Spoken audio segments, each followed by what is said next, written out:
oye ahora? A ver, dale un poquito de volumen. Hola, hola. Con bastante retraso, ¿no? Sí. Bien. Bueno, ahí están volviendo, disculpen, se volvió a desconectar. Pero entonces la pregunta era cómo podemos volvernos más conscientes. Fíjense que esa pregunta es casi como la pregunta más importante de todo el curso, o sea, porque en definitiva nuestro objetivo es desarrollar conciencia para poder entender mejor el entorno, nuestro propio modelo mental y cambiarlo. Esa es toda la historia. Y para desarrollar conciencia, el camino básico es observarnos, o autoobservarnos, o observarnos a nosotros mismos, o sea, autoobservación. Y lo más fácil para observarnos, lo primero para observar, es nuestro cuerpo. Eso es lo más fácil. Espejo, sería ideal tener espejos para vernos de atrás, de arriba, de adelante, no todo el mundo los tiene. De costado, ver cómo caminamos, eso ya es más difícil, eso requiere o filmarnos o grabarnos, conocer nuestra voz también es importante. Fíjense que es muy común que una persona se grabe y cuando escucha su voz no le guste o sienta que su voz es un poco rara.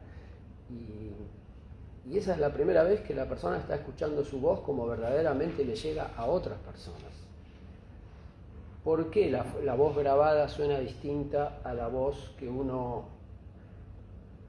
oye internamente? Eso se debe a que cuando hablamos la voz va por adentro también.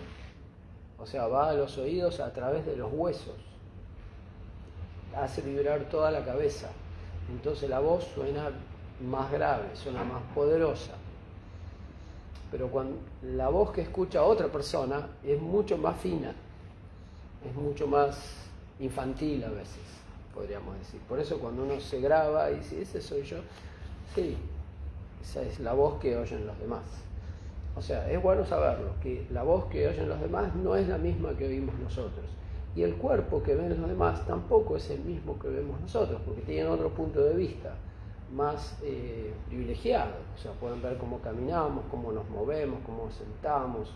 Nosotros en general no podemos ver eso. Y por eso a veces tenemos errores, fallas que generan una imagen que uno dice, ¿es grave eso? No, no es tan grave, pero son todas pequeñas cosas que van sumando. Fíjense que lo primero que hacen las modelos y modelos publicitarios que van a mostrar ropa para que quede bien, lo primero que hacen es aprender a caminar. Y uno dice, ¿cómo? Todos sabemos caminar, ¿no? Parece que no es. Caminar elegantemente no es tan fácil y no mucha gente tiene una forma de caminar realmente elegante, una forma de caminar y de pararse. Y la forma de caminar y de pararse influye mucho en la ropa, o sea, influye mucho en cómo se luce un vestido o un saco, y por eso los modelos tienen que practicar eso. Porque su tarea es hacer lucir la ropa, o sea que es algo que nos vendría bien a nosotros también. Pero bueno, la autoobservación, la más básica es esa, la del cuerpo. Después viene la de la comunicación corporal, o sea, la observación de los gestos, la observación de las posturas, de los movimientos de las manos, la observación de la propia mirada. Eso ya es más difícil, por ejemplo, darnos cuenta de cómo es nuestra mirada. Por ejemplo, hay personas, vieron, que tienen una mirada triste. Y uno dice, ¿por qué? Es así, es el modelo mental. O sea, por algún motivo en su infancia desarrolló una mirada triste y le quedó. O sea, ¿qué es una mirada triste? Es simplemente una conformación de los músculos de la cara. Las cejas se unen, o sea, desarrolló un hábito de ubicar los músculos de la frente y de los ojos de manera tal de que la mirada se ve triste. Y uno le puede decir a la persona, ¿por qué estás triste? Y la persona dice, no estoy triste, pero tenés mirada triste, ¿no? No sé, soy así. En realidad no es así, nadie es así. Simplemente desarrolló el hábito y los músculos de su cara desarrollaron una expresión facial triste. No es que la persona se sienta triste, pero los demás que lo ven piensan que sí está triste. Y eso no es bueno. Tal vez en alguna situación puede ayudar, pero lo que seguro no puede ayudar es que mi expresión siempre sea triste. Lo que sí puede ayudar es que yo pueda manejar mi expresión. Y si voy a un velorio, poner expresión triste. Y si voy a una fiesta, poner expresión feliz. Y si voy a buscar trabajo, una entrevista laboral, poner una expresión de entusiasmo, de que tengo ganas de trabajar, que tengo ganas de empezar. O sea, ese es el concepto esencial de la comunicación. La comunicación funciona cuando es la mejor para la situación. Pero para que mi comunicación sea la mejor para la situación, yo tengo que poder cambiarla. Tengo que poder ver la situación y ver acá qué conviene y poder hacerlo. Pero si mi expresión facial es fija, porque la naturaleza me generó eso, o sea, se me acostumbraron los músculos de la cara a estar siempre con la misma expresión, que puede ser triste o enojada. Hay personas que tienen cara enojada, hay personas que tienen como una cara de nada, así como que están con los ojos muy abiertos, perdidos, sin enfocar la mirada en nada. Entonces se dice que tienen cara de nada, que es una cara útil también. Por ejemplo, si uno está jugando al póker, está jugando a las cartas, conviene tener cara de nada. O sea, ni estoy triste, no estoy feliz, nadie puede saber si tengo buenas cartas o malas cartas. En alguna discusión donde no quiero tomar posición, por ejemplo, conviene poner cara de nada, que nadie me diga ni que estoy a favor ni en contra, quiero como no existir. Puede ser útil. Pero siempre es útil si yo lo puedo manejar y elegir, porque si no lo elijo, ya está, todo se confunde. Bien, entonces, la observación de los movimientos del cuerpo. Después viene, cada vez, fíjense, observación de variables más profundas. También tengo que observar mis palabras. O sea, ver qué palabras uso, qué vocabulario utilizo, si es claro, si es correcto. Si conozco muchas palabras o manejo muy pocas palabras, o si uso muchas malas palabras, o si uso palabras muy primitivas o palabras muy de barrio, digamos, en una entrevista laboral, por ejemplo. Y me preguntan, ¿y vos cómo sos? Vos, yo soy un chabón que, viste, y ya quedó afuera, porque dicen, necesitamos personas que hablen profesionalmente. ¿Y por qué? ¿Qué es discriminación? Y sí, porque necesito una persona que hable con clientes. No puede hablar así. Si habla así, perdemos los clientes. O sea, el proceso de selección es un proceso de discriminación, pero discriminación con motivos. No es una discriminación, bueno, en algún caso puede ser una discriminación también desviada, o sea, una discriminación no ética, por cuestiones de raza, o cuestiones de religión, o cuestiones de creencia. Puede pasar eso también, porque bueno, son seres humanos y tienen esos problemas. Y sería bueno saberlo. Por ejemplo, hay una empresa muy conocida en Argentina que es súper católica. O sea, sus dueños son súper católicos. Entonces uno entra a la empresa, a las oficinas, y hay imágenes referentes a su orientación religiosa. Y si uno en una entrevista laboral expresa claramente, no sé, soy ateo, por ejemplo, por decir algo, es muy probable que baje o que quede afuera. Porque la cultura baja de los superiores. Y los superiores ya establecieron una cultura que valora la religión católica. Podría ser otra, ¿no? Podría ser cualquier otra. Hoy también hay empresas chinas en Argentina. Hay varias y tendrán sus valores y sus preferencias, y si uno viola eso puede quedar afuera de un proceso de selección si no encaja en esa cultura.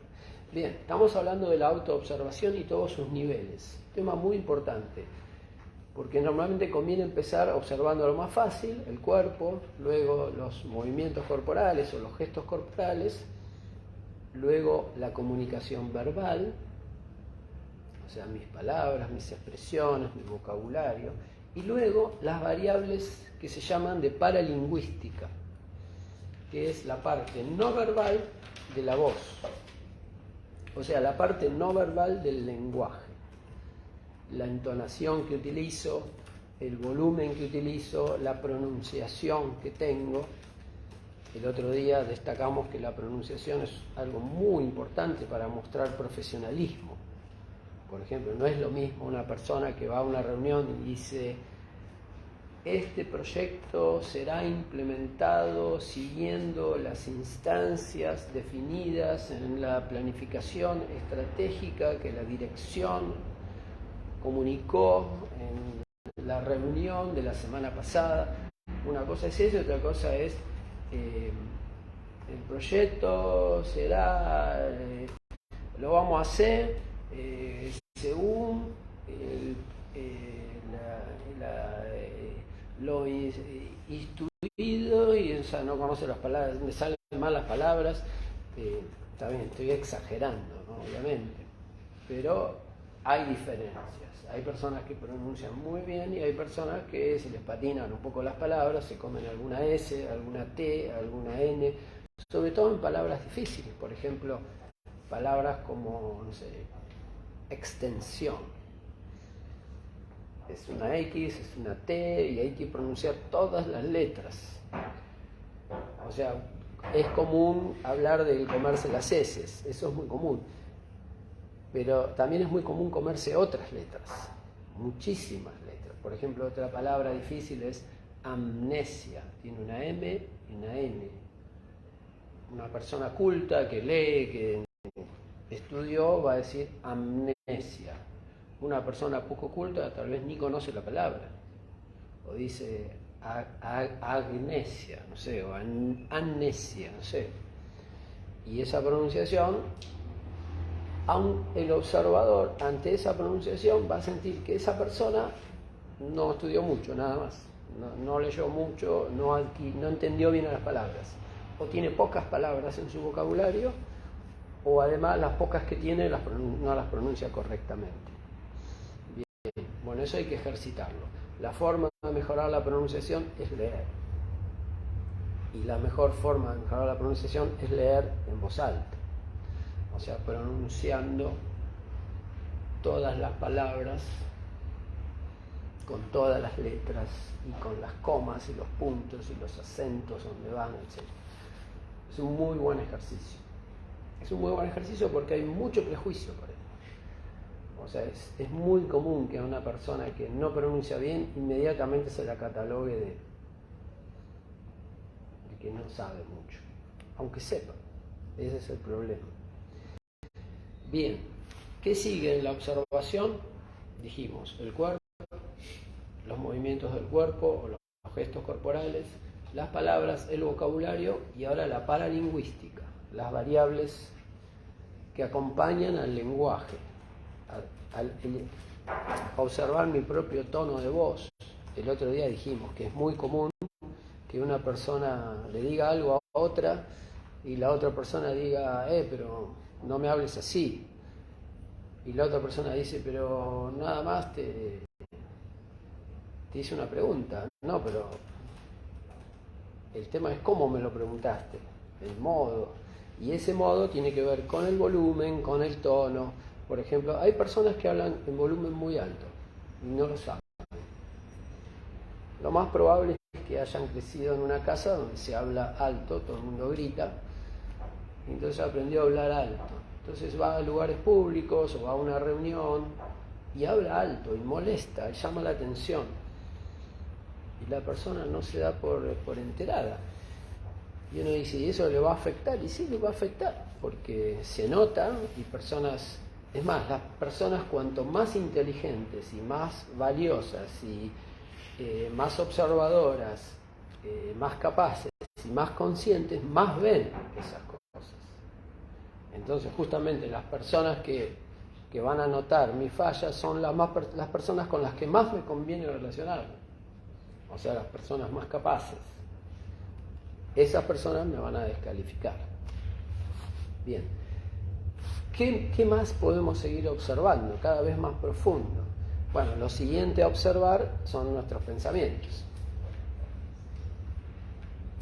Y de nuestros pensamientos, los únicos que podemos observar son los pensamientos conscientes. Los pensamientos inconscientes no los podemos observar, pero hay un fenómeno muy interesante, es que si uno observa sus pensamientos conscientes, llega un momento que llega al límite entre lo consciente y subconsciente. Y al llegar a ese límite, si uno continúa insistiendo en su observación, empieza a ver pensamientos que son subconscientes, que están en el límite. Y al verlos se vuelven conscientes. Entonces el límite entre lo consciente y lo inconsciente se va corriendo hacia abajo. O sea, cada vez tengo más, los pensamientos pasan más del lado de lo consciente y me van quedando menos locuras del lado de lo inconsciente o subconsciente. Entonces, eso es lo siguiente a observar los pensamientos, cerrar los ojos y ver qué pensamientos vienen a mi mente. Si quieren, un día podemos hacer ese ejercicio. Un ejercicio muy interesante es cerrar los ojos, tomar una hoja de papel, poner luz baja, que no haya interrupciones y dejar pasar 3 minutos. Y en esos 3 minutos anotar todo lo que venga a nuestra mente. Pero anotar todo, tratar de que no se escape nada. Y el resultado suele ser que cuando termina ese ejercicio y uno lee lo que escribió, automáticamente pide por favor que lo internen en un manicomio. Así, por favor internenme porque no puede ser. Porque es realmente ridículo lo que aparece en esa hoja. O sea, puede aparecer algo tipo, nada, mi abuelo. Mi abuelo, estufa, pajarito, calefón, perro, el perro que tenía antes, el vecino volando. O sea, empiezan a aparecer pensamientos que no tienen absolutamente ninguna conexión ni motivo. Y uno dice, ¿cuál es la lógica que conecta? No hay. O sea, está fuera de control. La mente está totalmente fuera de control y generando pensamientos que yo no puedo manejar. Esa es la realidad. Bueno, observando los pensamientos, todo eso se va ordenando. Pero eso es lo que se llama, ya entramos en el terreno de la meditación. Si observo mi cuerpo, observo mis palabras, eso normalmente no se llama meditación. Pero si lo que observo son mis pensamientos, ahí sí, eso toma el nombre de meditación o mindfulness. Es lo mismo en realidad. Como había mencionado el compañero de la clase pasada. Sí, en realidad mindfulness es como una marca registrada, como una técnica que es meditación, pero le pusieron una marca, entonces ahora lo venden, o sea, alguien debe tener registrado el término, probablemente. Pero meditación es el ejercicio de separarnos de nuestros propios pensamientos y mirarlos y darnos cuenta de que no tienen ningún sentido. En alguna de las próximas clases vamos a hacer el ejercicio y van a ver. Y lo último que nos queda por observar, lo más profundo, son las emociones. Pero para observar las emociones, fíjense que se da un pequeño problema. Las emociones tienen que estar. O sea, yo solamente puedo observar la tristeza cuando estoy triste. Pero cuando estoy triste no tengo ganas de observar ni de nada. ¿Se entiende?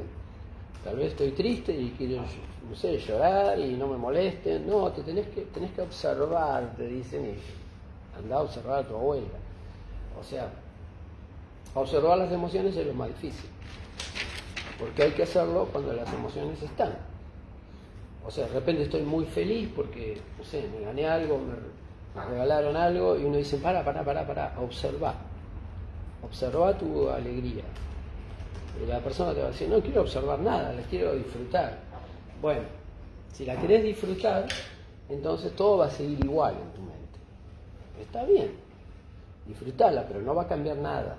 La próxima vez que te pase lo mismo, otra vez te vas a alegrar y otra vez te vas a alegrar. Y a lo mejor de lo que te estás alegrando es algo de lo que no te deberías alegrar, por ejemplo.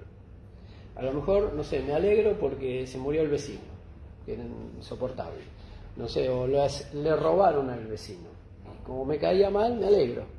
Entonces estoy re feliz. ¿Por qué? Porque le robaron al vecino. ¿Cómo estás feliz? Bueno, pero es un insoportable, se lo merecía. Entonces estoy feliz. No, pará. Observá esa alegría.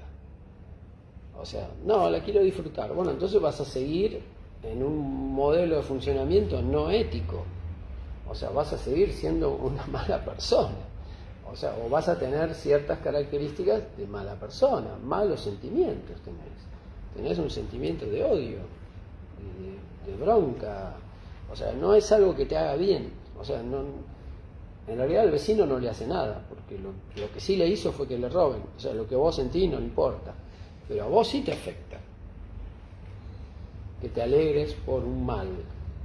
Bueno, si uno observa, si uno puede en el momento que está sintiendo una emoción decir, bueno, la voy a observar en vez de simplemente zambullirme dentro de la emoción, entonces las emociones van mejorando, se van haciendo más puras, van desapareciendo toda alegría por algo malo, o toda tristeza innecesaria, o toda preocupación innecesaria. O sea, todas las emociones que no son realmente justificadas o lógicas van a desaparecer y van a quedar las mínimas, y cuanto más observe, menos van a quedar. Y si observo mucho y lo hago por años y llego a limpiar toda mi mente, me va a quedar solamente una emoción positiva. Solo eso va a quedar. Porque eso es lo que pasa si limpio algo. O sea, si durante años me dedico a limpiar esta aula, bueno, va a quedar reluciente, la pared, los asientos, hasta los tornillos. O sea, no va a quedar una gota de polvo de algo negativo. Bueno, si me dedico igual a mi propia mente, va a pasar lo mismo. Luego de años, mi mente queda totalmente limpia. Entonces, solamente quedan pensamientos positivos y sentimientos positivos. Que vamos a ver que cuando quedan esos pensamientos y sentimientos positivos, ya no son más ni pensamientos ni sentimientos, son otra cosa. Pero eso lo vamos a ver después. Pero sí, con seguridad queda algo positivo. Ese es el resultado de todo este proceso. Fíjense, empezamos observando la conducta, empezamos observando el cuerpo primero, después la conducta, el lenguaje corporal, las palabras, luego la paralingüística, el tono, el volumen, el ritmo de voz, la pronunciación, el vocabulario, después los pensamientos y por último los sentimientos. Y después de haber observado eso, limpiamos todo. Una vez que todo eso esté limpio, entonces nuestro modelo mental va a estar casi minimizado o desaparecido, y lo que va a haber reemplazado al modelo mental es la conciencia, que es como un criterio mucho más inteligente que el del modelo mental. O sea, el modelo mental nos da criterio, pero es un criterio enseñado por otras personas. En cambio, la conciencia nos da un criterio propio, que además es mucho más inteligente, mucho más flexible, mucho más adaptivo a cada situación o adaptable a cada situación. En cambio, el modelo mental no es adaptable, el modelo mental es fijo. Y eso, o sea, funcionar desde un modelo mental hace que yo tenga las mismas actitudes en situaciones diferentes, lo cual es ilógico. Por ejemplo, no sé, me pongo competitivo con un amigo en una discusión, pero después me pongo competitivo con mi hijo que tiene 5 años en una discusión. ¿Por qué? Porque mi modelo mental es competitivo, discutidor. Pero pará, sé consciente. Discutí con tu amigo de tu edad y que tiene tu misma formación, estás discutiendo un tema, pero con tu hijo de 5 años tenés que cambiar el modo. Es otra cosa, no puedes usar la misma maquinita para ambos lados. Bueno, ese es el problema del modelo mental, es una maquinita, no observa, simplemente se aprieta on y funciona. Tiene on y off, no tiene más variables, no es flexible y adaptivo. Bien. Bueno, vamos a ver otra pregunta. Anderson Durán, yo no sé por qué no puedo scrollear acá. En este ¿Eh? En este... Sí. Sí. Anderson, bueno, mandó una pregunta. ¿La puedes leer? Yo no sé por qué no puedo scrollear. Es muy molesto.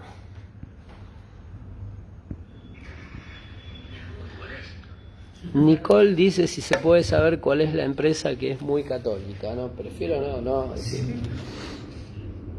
Leo la pregunta de Anderson. Sí. O si hay alguna anterior, no sé.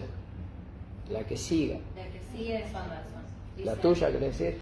Bueno, vamos a ver una pregunta de acá. Después sigue, Bueno, dale.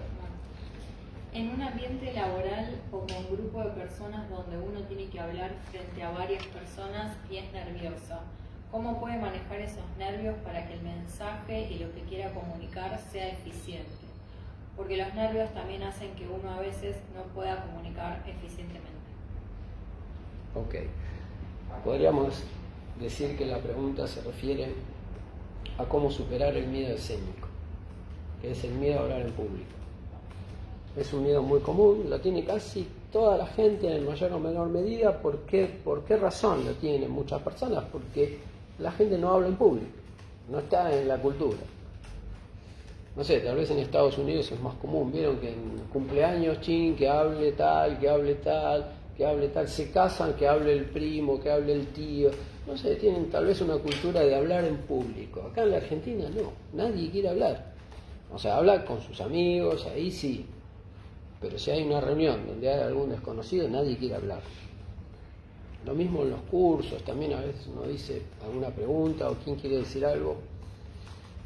Es como que en nuestra cultura no se inculca, los padres no inculcan a los chicos a hablar en público. Y hay poca gente que lo sabe hacer, porque hay que entrenarse. O sea, la vida naturalmente no te entrena, hay que entrenarse. ¿Y cómo superar el miedo escénico? De la misma forma que uno supera el miedo a cualquier actividad. Por ejemplo, ¿cómo supero el miedo a nadar? Exposición. Con exposición, cosa con práctica. O sea, nadando. ¿Y cuántas veces? Miles. Todas las que haga falta. Y cada vez que nades, el miedo se va a ir reduciendo. Cuanto más confianza tomás, mejor nadás, mejor te sentís, menos miedo, mejor nadás, menos miedo. Se genera un círculo virtuoso. Lo mismo para bailar, lo mismo para tocar la guitarra, lo mismo para hacer cualquier actividad. El miedo se elimina con la práctica y forzándote a sentir el miedo, o sea, a practicar con miedo hasta que el miedo se vaya. Bueno, en la oratoria y para hablar en público es exactamente igual. Lo que hay que hacer es exponerse a hablar en público. Ahora, si uno quiere facilitar ese proceso, una forma muy fácil es hacer cursos de oratoria, pero no cursos teóricos, sino cursos prácticos, que son cursos que en general se arma un grupo de gente, van a un lugar presencial, no son virtuales, y en todas las clases se explican algunos conceptos, pero poco, y todo se centra en la práctica. O sea, todos tienen que preparar un discurso y hacerlo. Y presentar el discurso frente al público, a veces son filmados, grabados, y después de hacer el discurso hay preguntas y hay que responder las preguntas y después hay feedback. O sea, todo el mundo dice, me pareció bien, me pareció mal, me impactó, no entendí nada, fue clarísimo, fue claro pero aburrido, o no se entendió nada pero fue divertido, no sé. Se le hacen todos los comentarios sobre los errores, aciertos del discurso, la persona toma nota y en la siguiente clase lo vuelve a presentar. Y así hasta que cuando termina el curso, el discurso está genial. No es que eso alcance, después tendrá que hacer otro y otro o seguir practicando, pero hacer un curso así genera algo muy importante, que es tener un espacio protegido. O sea, un lugar donde yo puedo practicar mi oratoria y donde si me equivoco no pasa nada. No es un buen lugar para practicar el ambiente laboral, porque si tengo que hacer una presentación en el trabajo y me equivoco, puede pasar algo. O sea, mi jefe va a decir, uy, no, este no sirve para presentaciones, entonces me corre y nunca más me da una presentación. O no sirve para nada comercial, entonces ya está, nunca más voy a poder pasar al área comercial y yo quiero pasar al área comercial. No es un ambiente para practicar el trabajo. Sí es un ambiente para practicar la facultad, presentar trabajos prácticos, hablar mucho en clase, hacer muchas preguntas, opinar. Y estos cursos, que justamente lo que hacen es generar un ambiente donde uno se puede sentir tranquilo para desplayarse. Y si me equivoco, bueno, no pasa nada, no está mi jefe, no hay un trabajo en juego, no hay política en juego, no hay nada en juego. Es parecido cuando uno quiere aprender a nadar. Vieron porque además con hablar en público pasa algo que es que si uno todavía no es competente, uno siente mucho miedo y vergüenza también. Pasa algo similar con aprender a nadar. Cuando los adultos un adulto quiere aprender a nadar, obviamente le da vergüenza ir a una pileta pública y estar ahí con uno que lo tiene, porque si no se hunde, y el tipo tiene 40 años y están los chicos nadando por ahí de 10 años y están buceando, y otro se tira del trampolín, se va a sentir muy mal esa persona. Entonces, por eso existen algunos cursos donde se va a aprender a nadar a la noche, son todos de 40 años que no saben nadar, y bueno, por lo menos estoy protegido, nadie se va a burlar de mí porque están todos en la misma. Con estos cursos de oratoria se da algo parecido. Porque si uno aprendiera a hablar en público en la infancia, sería todo muy natural, muy fácil. El chico, si los padres lo motivaran y lo ayudaran y lo enseñaran desde muy chico, aprendería como una bala y nunca sentiría la más mínima vergüenza, porque los chicos no sienten vergüenza. Ya cuando se ponen más grandecitos, ahí empiezan a sentir un poco de vergüenza. Pero bien, una solución sería empezar muy de chico, y la otra es hacer estos cursos de oratoria donde uno puede practicar, exponerse al riesgo de hablar en público, pero casi sin riesgo. Y cuando uno desarrolla cierta capacidad, después ya puede empezar a practicar en cualquier lado. En toda oportunidad donde pueda decir unas palabras, ahí tengo que estar. Si en el trabajo buscan un voluntario para hacer una presentación, ahí levanto la mano yo. Hacer clases de teatro también, ¿no? Hacer clases de teatro, dicen acá, también. Es parecido a los cursos de oratoria, pero más extremo todavía. Porque en los cursos de teatro no solamente hay que hacer un discurso, sino que hay que actuar un estado emocional con el cuerpo. Es muy parecido, pero más exagerado. O incluso puede incluir un rol, o sea, no sé, en un curso de oratoria soy yo presentando un tema, pero en una clase de teatro me pueden decir que yo no soy yo, soy un astronauta, o soy un líder político que ganó las elecciones y tengo que actuar en ese personaje. Es más difícil todavía, más exigente y mejor, porque te da más capacidades todavía. Te enseñan a usar más el cuerpo, a exagerar más la expresión corporal. Bien, se puede resolver, o sea, esa es la respuesta. Vos tenías una pregunta. Esperá que me acerco un poquito a ver si se oye. Habíamos dicho que una buena comunicación o un buen comunicador es el que satisface las expectativas del otro a quien está comunicando, y que también era la regla del éxito, actuar en base a lo que la otra persona espera. La pregunta es, hay veces en las que uno no se da cuenta qué es lo que espera el otro. Entonces la comunicación se ve afectada porque no sabes identificar. Quisiera saber si hay alguna herramienta para esos casos muy particulares donde vos no conoces al que estás comunicando, cómo hacer para que se conozca. Ok. Bien, bueno, insistimos bastante en que la comunicación óptima es la que se adapta a las expectativas, a las necesidades de la otra persona. Pero la pregunta es cómo hago para conocer las expectativas, las necesidades, las características, el modelo mental de la otra persona.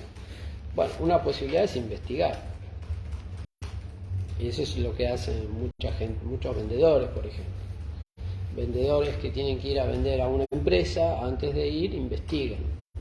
Cómo es la empresa, cómo es la cultura, quién es el que me va a atender, lo miran en LinkedIn, lo googlean, ven si es dónde estudió, si es extranjero, si no es extranjero, miran la foto y tratan de con la foto ver qué tipo de persona es. O sea, hacen toda la investigación que se pueda. En algunos casos muy importantes, por ejemplo, que tengo que ir a negociar con algún personaje de una empresa, puedo contratar a un investigador, si hace falta, que me averigüe vida y obra, su familia, sus estudios, dónde nació, todo. Y yo necesito esa información, no la necesito, me sirve para tener una comunicación exacta, o sea, una comunicación que utilice elementos que le resuenen a la otra persona. Básicamente es eso lo que hay que lograr. Y la diferencia es mortal. Si uno entra en conversación con otra persona y a los 2 minutos empieza a hablar de una ciudad y resulta ser que esa ciudad es donde él nació, automáticamente estás en comunicación con esa persona, estás en sintonía. Y uno dice, ¿y dónde saqué la ciudad? Investigué, averigué la ciudad donde nació y me puse a hablar, busqué una excusa para hablar de esa ciudad. O sea, no es que le dije, no, usted nació en tal ciudad, no, le digo, no, estoy pensando el fin de semana ir a tal ciudad. Y resulta que es la ciudad donde él nació. Una ciudad del interior, que además no conoce nadie. Y la persona se va a sentir como halagada. Se va a sentir, esa ciudad, yo nací ahí. Tenés que ir a ver el cerro tal, tenés que ir a ver tal lugar, hay un hotelcito muy lindo, un lugar para cenar, tal. O sea, son medio amigos, o sea, casi instantáneamente. Bien, por eso es tan importante conocer, investigar lo que hay en la mente de la otra persona. Ese es un mecanismo. Pero otro mecanismo es ser muy observador también. O sea, si yo no pude investigar nada, pero voy a ver a la persona, la observo, veo cómo está vestida, veo su oficina, veo si tiene cuadros colgados, si tiene premios. Eso es un truco que los vendedores usan mucho. Por ejemplo, voy a la oficina de un gerente, estamos conversando, pero si soy bastante observador, miro que al fondo hay un cuadro con un premio de campeón nacional de golf o polo, y lo capté así al vuelo, y entonces en algún momento saco el tema. Y él va a poder decir, no, porque yo salí campeón en el año tal. No me digas, sí, justo acá tengo y yo ya lo había visto. Pero es cuestión de ser observador. Observar la ropa, si la persona es muy formal, o veo que es una persona más creativa, un poco más loca. Observo su forma de hablar. Tomo las palabras que uso y las repito. Fíjate, ni necesito conocer su vocabulario de antemano, porque yo puedo empezar la conversación con algunas preguntas, la persona empieza a hablar y yo ya sé el vocabulario que utiliza. Anoto sobre todo las palabras medias raras, veo si le gusta usar palabras en inglés, o si utiliza un vocabulario muy sofisticado, o un vocabulario más técnico, o un vocabulario muy informático. Todo eso lo tomo y después uso el mismo vocabulario, al vuelo, ahí en el momento. Empiezo, o sea, lo voy como espejando a la persona. Le observo sus gestos, empiezo a utilizar sus mismos gestos, trato de sintonizarme a su velocidad para hablar, a su ritmo, a sus pausas. Me voy sintonizando en el momento. Eso lo hacen personas que ya tienen mucha experiencia, ¿no? Es un poco más difícil, pero con un poco de práctica todo se va logrando. Y además sabiendo que conviene hacer eso. Y uno dice, ¿por qué conviene? Y porque la otra persona se va a sentir mejor. Se va a sentir mejor, la conversación va a ser más pacífica, te va a revelar más información, te va a responder las preguntas que tal vez a otro no le responde. Todo va a ser más fluido. Esa capacidad de darme cuenta qué le pasa a la persona y cómo es la persona y qué características tiene, es la famosa empatía. Y eso es lo que hay que desarrollar. Y un punto más.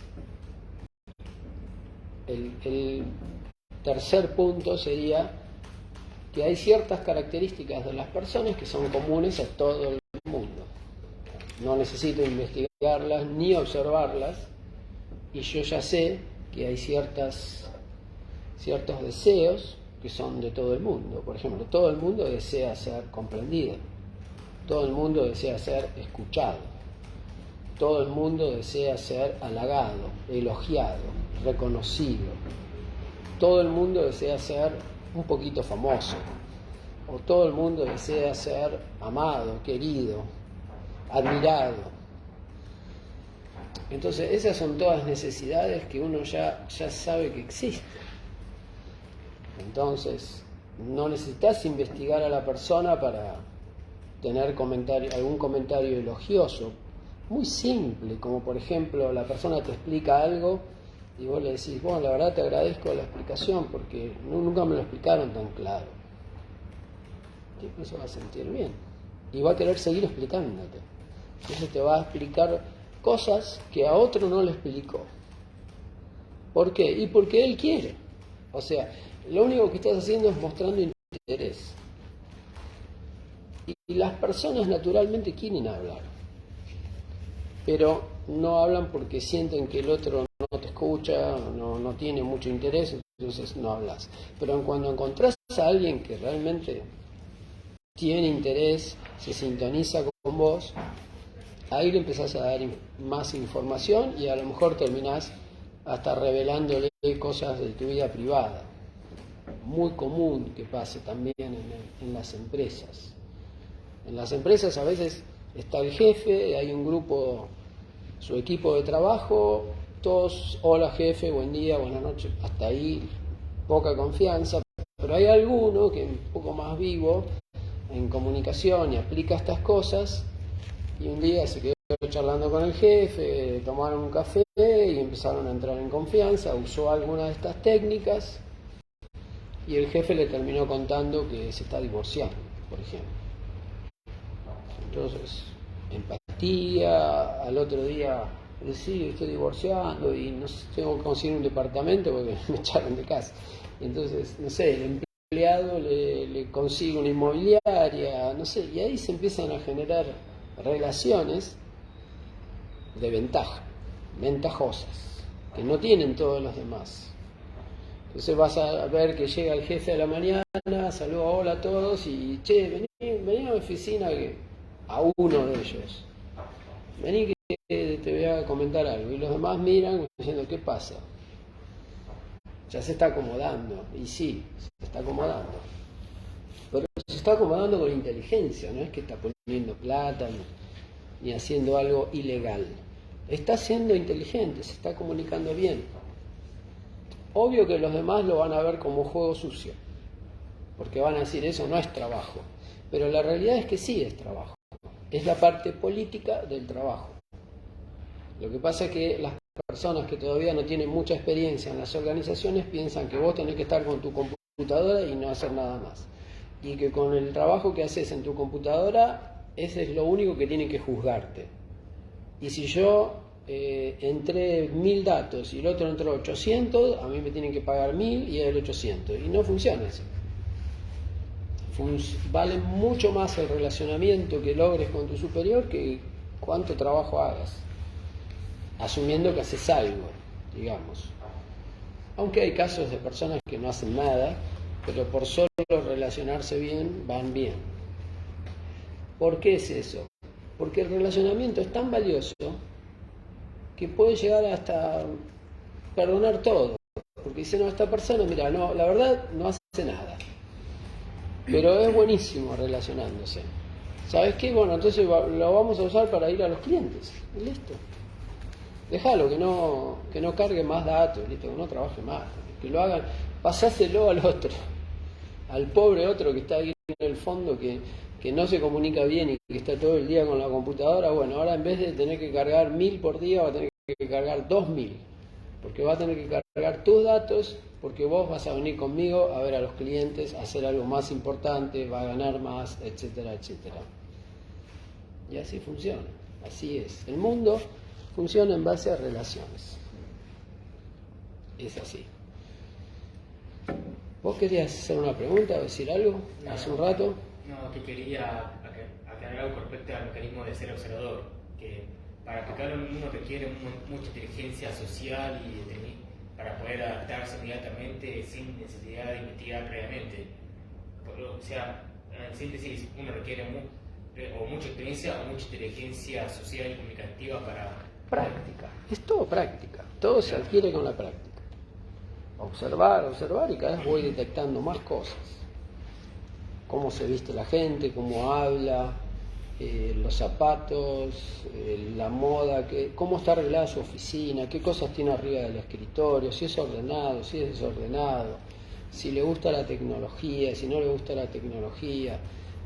Voy como detectando más cosas y, por ejemplo, hoy cuando la gente habla, tal vez una persona común lo escucha y no saca ninguna conclusión. Pero si ustedes observan más, van a ver que de todo lo que dice una persona hay muchísimo para llegarle a esa persona. Porque la gente habla de lo que le interesa. Y la persona común, lamentablemente, hace lo mismo. Entonces las conversaciones son una competencia. O sea, yo te cuento de la casa que me compré y vos me contás del auto que te compraste.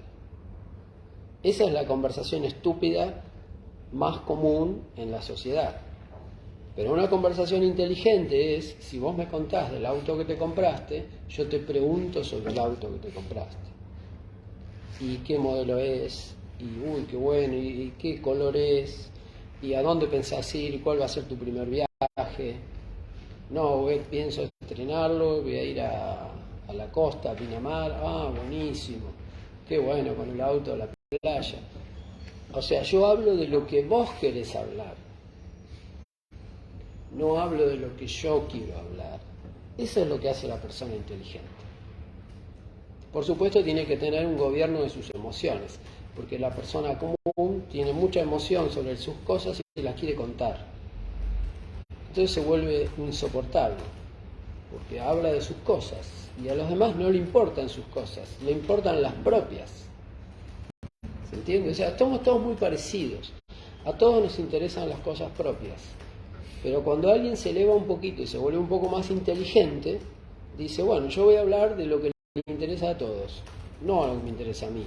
Lo que me interesa a mí lo voy a guardar para cuando alguien me pregunte, si es que aparece alguna vez alguien. Y si nadie me pregunta, hablaré siempre de lo que le gusta a los demás. Y entonces, ¿quién va a ser la persona preferida en ese grupo? Obviamente va a ser esa persona, porque decidió poner en segundo plano sus intereses y poner en primer plano los intereses de los demás. Es más, una persona más generosa. Uno puede decir, no, pero es un manipulador. Eso si lo ves con ojo negativo. ¿Por qué querés ver todo negativo? No, es una persona generosa. Y eso le va a generar buenas relaciones. La pregunta es, ¿para qué va a usar esas relaciones después? Si esas relaciones las utiliza para engañar, bueno, está bien, es un estafador. Pero es un estafador con muy buena comunicación, no lo podemos negar. O sea, la comunicación es una herramienta, no tiene que ver con la bondad de la persona. La buena persona necesita buena comunicación, la mala persona también necesita mala comunicación. La buena persona para hacer cosas buenas necesita muy buena comunicación y la mala persona para hacer sus cosas malas necesita muy buena comunicación. La herramienta no es el problema son las intenciones de las personas. O sea, la comunicación es una herramienta como es una herramienta una pinza. Una pinza no es ni buena ni mala.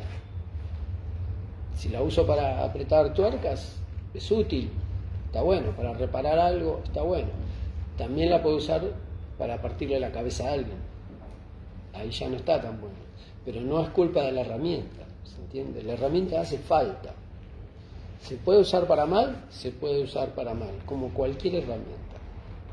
como un serrucho, como un destornillador, como una pinza, todas se pueden usar para matar. Pero nadie va a decir que las herramientas tienen la culpa.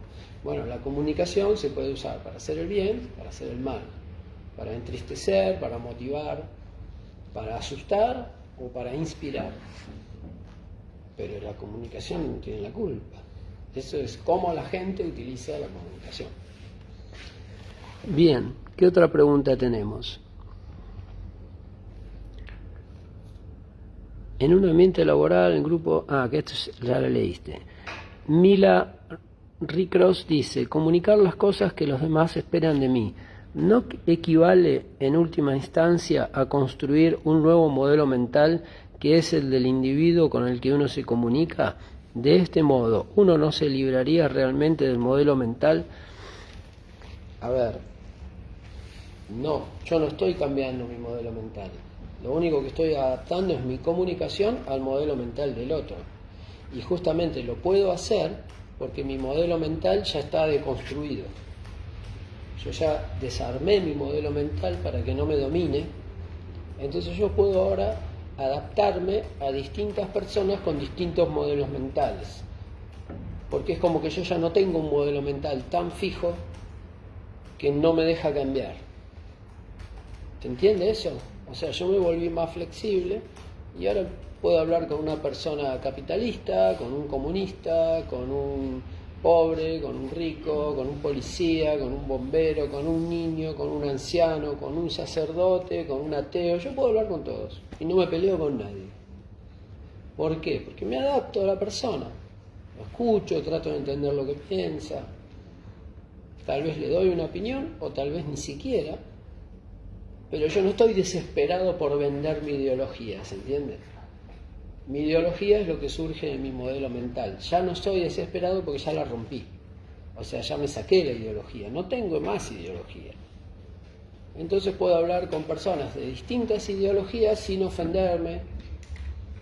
Puedo hablar con personas, un musulmán, un judío, un budista, un católico, y le pregunto, ¿cómo es tu ritual? Ay, ¿qué fiestas tienen ustedes? Pero ustedes, claro, ustedes no festejan tal. Bien, todo respeto, todo perfecto. No le quiero vender mi religión a nadie porque no tengo, entonces no tengo nada que vender. Lo único que tengo que hacer es satisfacer a los demás. Y si tengo algo para vender, no tiene que ver con eso. Puede ser que tenga algo para vender, a lo mejor vendo un producto, pero tiene que ser algo, o sea, tengo que venderlo de forma tal que los valores diferentes que supuestamente tenemos no interfieran en esa transacción. Y los valores diferentes que tenemos no interfieren porque yo ya eliminé mis valores. ¿Se entiende? No crean que los valores son algo necesariamente buenos. También los valores son valores. ¿Qué significa? Son cosas a las que yo le doy valor. Por ejemplo, un ladrón le da valor a las armas. Es un valor. Tiene un valor que es estar armado. Para él es importante estar armado. Si no estoy armado me siento mal. ¿Se entiende? Entonces para él las armas son un valor. Los valores no son necesariamente buenos. Ese es un error en la sociedad. Se habla mucho, no, somos personas de valores. ¿Qué valores? ¿Sí? ¿Qué valores decimos? Porque pueden ser buenos o pueden ser horribles. Los mafiosos también son personas de valores. Es muy importante que no me traiciones. Si me traicionás, o sea, la lealtad es un valor de la mafia. Fallás en lealtad y te matan. O sea, en la sociedad hay mucha confusión sobre todos estos temas, por una simple razón, y es que no se estudian. No es algo que los padres hablan con los chicos, que se habla en la escuela primaria, en la escuela secundaria, en la misma universidad. No se habla de esto. La gente se comunica sin saber comunicarse, como pueden, y por eso hay tanto conflicto. Porque la gente no sabe comunicarse, tiene modelos mentales diferentes y chocan permanentemente. Y a nadie se le ocurrió que la única solución es eliminar su modelo mental para que ya no choque con nadie. Y esa es la única solución, no hay otra. La otra solución sería que yo justo me comunique con alguien que ya hizo ese trabajo, pero eso es mucha casualidad, eso no va a pasar, porque son muy pocas las personas que están haciendo este trabajo. Entonces, si ustedes andan por la calle o en la empresa o donde sea, o en transporte público y hablan con una persona, van a hablar con alguien que tiene un modelo mental muy rígido. En el 99,999% de las veces les va a tocar una persona con un modelo mental muy rígido. Y la única forma que ustedes tienen de llevarse bien con esa persona es adaptarse a ese modelo mental. Si le quieren imponer el modelo mental de ustedes, ahí viene el conflicto típico de la vida diaria. Pero la persona inteligente ya no hace eso. Eliminó su modelo mental, no tengo nada que imponer. Vos pensás A, te escucho. Vos pensás Z, te escucho. Vos pensás H, te escucho. Igual yo tengo mis creencias, que son muy básicas, pero no necesito venderlas, no necesito convencerte. Ahora, las personas que tienen un modelo mental muy rígido necesitan convencer a todos, por una razón psicológicamente muy compleja, y es que ellos mismos dudan de su modelo mental. Entonces necesitan convencer a los demás como para confirmar, y se vuelven locos si no lo pueden confirmar. Porque al no confirmarlo, al ver que una persona se opone a mi modelo mental, les entra la duda de si todo en mi mente está mal. Y esa duda no la quieren tener, entonces la niegan, la ocultan, la rechazan, y en general la rechazan de manera agresiva, porque les genera mucho temor que su modelo mental no esté bien, que mi fanatismo sea equivocado. Sería como que toda mi vida se venga abajo, ¿se entiende? Valen Aragón dice, además de la autoobservación, como decías anteriormente, ¿qué herramientas o técnicas se pueden llegar a utilizar para mejorar nuestro lenguaje corporal, ya que también es una forma de comunicarnos? Además, que la mayoría de las veces uno lo llega a realizar de manera inconsciente, movimientos que el otro puede resultar... Sí, el lenguaje corporal es bastante inconsciente, la forma de caminar, la forma de sentarnos, las gesticulaciones, las posturas, la expresión facial, la mirada, todo eso es muy inconsciente, está como cableado en nuestro cerebro desde la infancia y puede tener muchos errores, puede tener muchas fallas, o sea, características que se ven mal. ¿Y cómo mejorarlas? Bueno, creo que ya hablamos bastante, o sea, con la autoobservación, grabándonos, filmándonos. Podemos también pedir opinión a otras personas, hablamos de hacer cursos de oratoria donde todo eso se observa. Vos propusiste estudiar teatro, que donde eso también se observa muchísimo. Esas son las herramientas que hay. También podés acudir a como hacen los políticos, a un asesor de imagen. Un asesor de imagen te ayuda a cambiar todo tu vestuario, te ayuda a mejorar las posturas, la forma de caminar. Es como un coach que te trata de transformarte en un modelo de lo que vos querés ser. Por ejemplo, si tenés que ser un político o un gerente general, hay elementos que son óptimos. Te ayudan a cambiar la voz, a impostar la voz. También para eso se pueden hacer cursos de canto, se puede asistir a un fonoaudiólogo para impostar mejor la voz y tener una voz más clara, más potente y más grave. La voz grave en general se asocia a más seriedad. O sea, una persona con mucho poder normalmente tiene voz grave. Tiene voz finita. O sea, no engancha la voz aguda con una persona de mucho poder. En general la voz aguda se asocia con algo que es en broma o infantil. Y lamentablemente hay casos, no sé si les ha pasado alguna vez, que, no sé, hay un partido de fútbol genial, donde los jugadores son increíbles y tienen unos tremendos físicos y son grandotes, y le hacen el reportaje cuando termina y dice, bueno, la verdad que el partido pusimos todo. Uno dice, no puede ser, por favor, enséñenle a hablar, es lo único que le falta, porque tiene todo el físico, el aspecto, líder, goleador, pero le falla el vocabulario, la pronunciación, la voz. Entonces se puede resolver, pero bueno, parece que o no se dieron cuenta o no les interesa, o todo el dinero que tienen compensa a todas esas fallas. Igual es muy triste eso, ¿no? Que el dinero compense fallas, porque significa que vas a estar con personas que están con vos por el dinero. Pero bueno, es un gran problema de los que tienen mucho dinero. De los que tienen mucho dinero y lo muestran, ¿no? Fíjense que las personas más inteligentes, si tienen mucho dinero, no lo muestran. Porque eso significa que no pueden confiar en nadie. Entonces, viven sencillos y pobres, si son muy inteligentes, ¿no? Aunque tengan mucho dinero, porque eso es, mostrar mucho dinero destruye totalmente tus relaciones.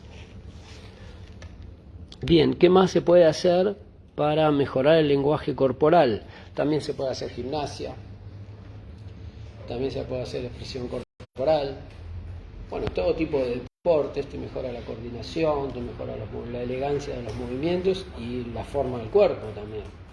Tal vez a lo mejor también te ayuda a bajar de peso, ponerte en forma, hacer que la ropa te quede mejor. También hay otros personajes que te ayudan a comprar la ropa, que no recuerdo cómo se llaman. Estilistas de pelo. Asesor de imagen, pero hay otra palabra más específica, que es asesor de compras, creo. Sí, personal shopper. Personal shopper, ahí está. El personal shopper va con vos y te compra la ropa que está de moda, que te queda bien, por tu forma de cara, color de piel, los colores que tenés que usar. Los colores también transmiten muchas cosas. Los colores transmiten muchísimo. Colores oscuros transmiten seriedad. Colores lisos transmiten seriedad. Pocos accesorios transmiten seriedad. Accesorios no muy coloridos transmiten seriedad. Si uno quiere darse un toque creativo, tiene que agregar algún color, pero con moderación. El peinado hacia atrás transmite seriedad, o sea, que se vean las orejas y que se vea la frente, transmite seriedad.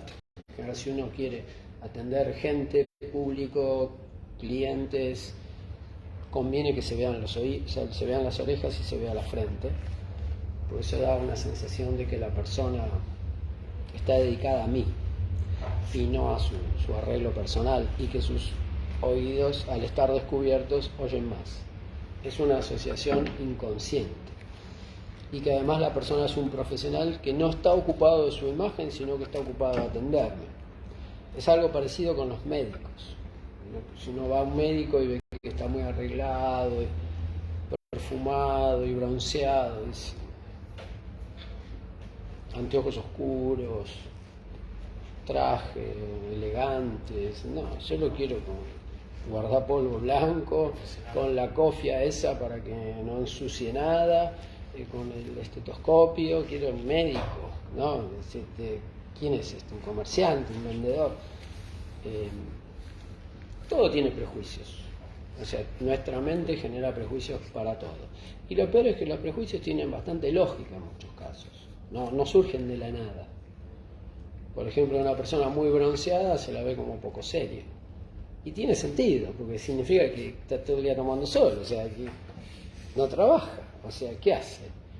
¿A qué se dedica? No, me vino a ofrecer trabajo, pero no me cierra. ¿Cómo es? ¿Que está de vacaciones? ¿Cómo es? Cualquiera que ustedes vayan a pedir asesoramiento, les va a parecer, les va a sonar un poco raro. O se tiene un traje, por ejemplo, muy caro, brilloso, tipo, no sé, algunos personajes de la televisión. Se ve mal. Dice, me viene a vender algo con un reloj de oro así, que ganó vendiendo y me quiere vender a mí también, no me voy a comprar. O sea, me voy a comprar otro que necesite. No sé, se generan,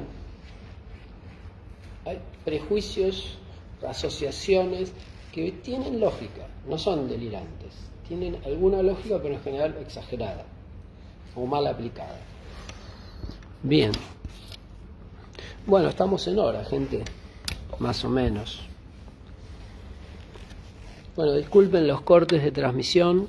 Si quedó alguna pregunta sin responder, la vemos la próxima, la vemos el martes. Tráiganlas. Si alguna pregunta no respondimos, guárdenla y las respondemos el martes. Y si no hicieron pregunta, traigan otra pregunta para el martes. ¿Está bien? O sea, traigan todos una pregunta para el martes. Si ya la usamos hoy, traigan otra. Y si no la usamos hoy, traigan la misma. Bien. Bueno, gracias, gente. Nos vemos el martes. Buen fin de para todos, los que están acá y los virtuales también.